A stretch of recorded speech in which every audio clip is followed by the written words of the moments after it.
This is what it looks like from the driver's seat. And you've got your basic operation panel here. This is your fuel gauge. This is not a speedometer. This is a tachometer, so that tells you how many revolutions per minute. So for example, the 10 would actually be 1,000 revolutions per minute.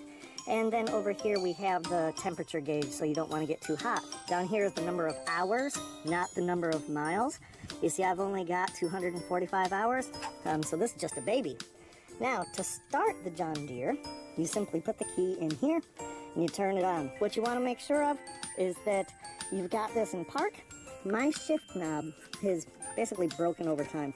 So, fortunately, over here, they remind you that the parking position is to the far upper right. If you've never used a stick shift or a gear shift, here's what that means. You put it in the middle where it's nice and loose, and that's going to be neutral. And then you bring it over, up, and to the right, and over, up, and to the right is park. So you always want to start it in park. Down here, your foot pedals, this is the clutch.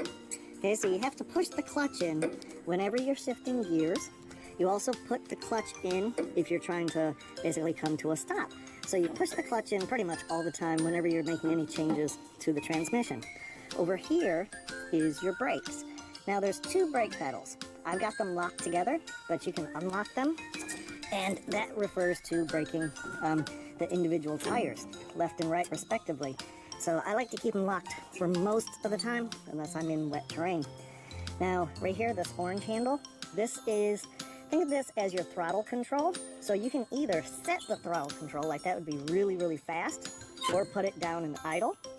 And then when you're driving, so you can have your feet off. You don't touch anything when you're driving as far as your foot pedals.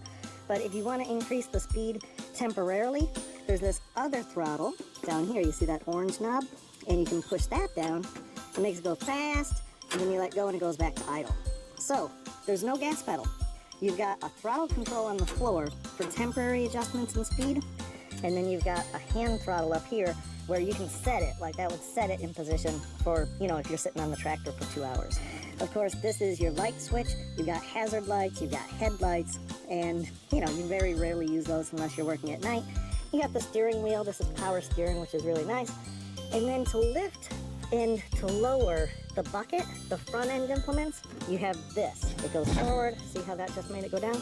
It goes back, it goes left, it goes right. When you go left and right, it allows the bucket to dump or to scoop up.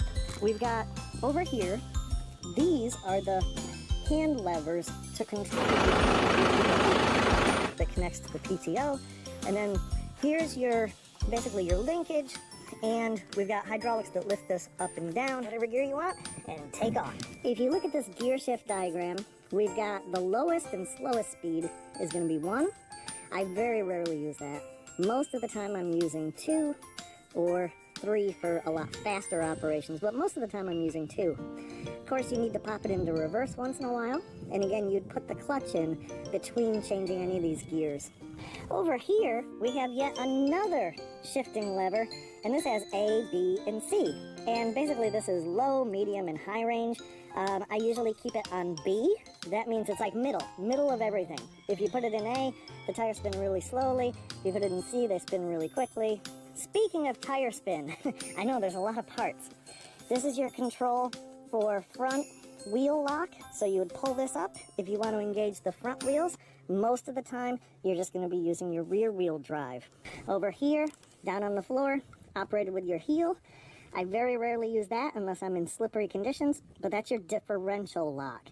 Differential means all the wheels will lock up and rotate at the same time, so that if one wheel is stuck and spinning, it's not going to keep you from moving. So let's start to operate.